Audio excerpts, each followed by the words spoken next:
আসসালামু আলাইকুম প্রিয় চাকরি প্রত্যাশী ভাই ও বোনেরা, নিয়োগ এ টু জেড চ্যানেলে আপনাদের সবাইকে স্বাগতম।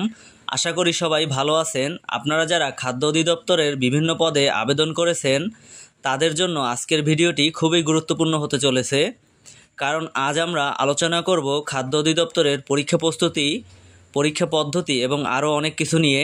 আপনাদের মনে যে প্রশ্নগুলো ঘুরপাক খাচ্ছে, পরীক্ষা কোথায় অনুষ্ঠিত হবে, পরীক্ষায় এমসিকিউ নাকি লিখিত হবে, কোন পদের পরীক্ষা আগে হবে, সব প্রশ্নের উত্তর আজকের এই ভিডিওতে পাবেন। তাই ভিডিওটি একদম শেষ পর্যন্ত দেখুন এবং কোনো তথ্য মিস করবেন না। পরীক্ষা কোথায় অনুষ্ঠিত হবে? প্রথমেই যে প্রশ্নটা সবার মনে আসে তা হলো খাদ্য অধিদপ্তরের পরীক্ষা কোথায় হবে। আপনাদের জানিয়ে রাখি, খাদ্য অধিদপ্তরের নিয়োগ পরীক্ষা সাধারণত শুধু ঢাকায় অনুষ্ঠিত হয় না। এই পরীক্ষা বিভিন্ন বিভাগীয় শহরে অনুষ্ঠিত হয়ে থাকে। বিশেষ করে যে বিভাগ থেকে বেশি সংখ্যক প্রার্থী আবেদন করেছেন সেই সকল বিভাগীয় শহরগুলোতে পরীক্ষার কেন্দ্র স্থাপন করা হয়। পরীক্ষা পদ্ধতি এমসিকিউ নাকি লিখিত? এটি আরেকটি গুরুত্বপূর্ণ প্রশ্ন।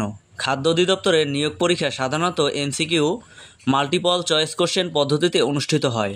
বেশিরভাগ পদের ক্ষেত্রেই 100 নম্বরের এমসিকিউ পরীক্ষা নেওয়া হয়, যেখানে প্রতিটি প্রশ্নের মান থাকে 1 এবং ভুল উত্তরের জন্য সাধারণত 0.50 নম্বর কাটা হয়।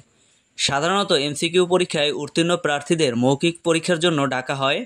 বিগত বছরের প্রশ্নপত্র বিশ্লেষণ করলে দেখা যায় অধিকাংশ পরীক্ষা এমসিকিউ পদ্ধতিতে হয়েছে। তাই আপনারা প্রধান প্রস্তুতি হওয়া উচিত এমসিকিউ প্যাটার্নের উপর ভিত্তি করে। সাধারণ জ্ঞান, বাংলা, ইংরেজি এবং গণিত, এই 4টি বিষয়ে ভালো দক্ষতা রাখা জরুরি।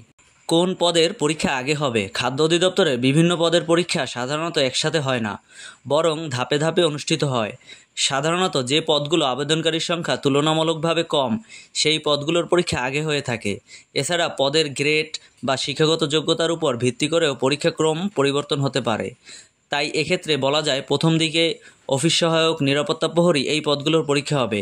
এরপরে ধাপে ধাপে সহকারী খাদ্য পরিদর্শক, উপখাদ্য পরিদর্শক ইত্যাদি পদের পরীক্ষা অনুষ্ঠিত হবে। আশা করি আজকের এই ভিডিওটি আপনাদের খাদ্য অধিদপ্তরের পরীক্ষার প্রস্তুতি সম্পর্কে স্পষ্ট ধারণা দিতে পেরেছে। যদি আপনাদের মনে আরও কোনো প্রশ্ন থাকে তাহলে কমেন্ট বক্সে জানাতে ভুলবেন না। আমরা চেষ্টা করব আপনাদের সব প্রশ্নের উত্তর দিতে। তো ভিউয়ার্স, এই ছিল আজকের ভিডিওটি ভালো লাগলে ভিডিওটিতে একটি লাইক দিয়ে আমাদের চ্যানেলটি সাবস্ক্রাইব করবেন।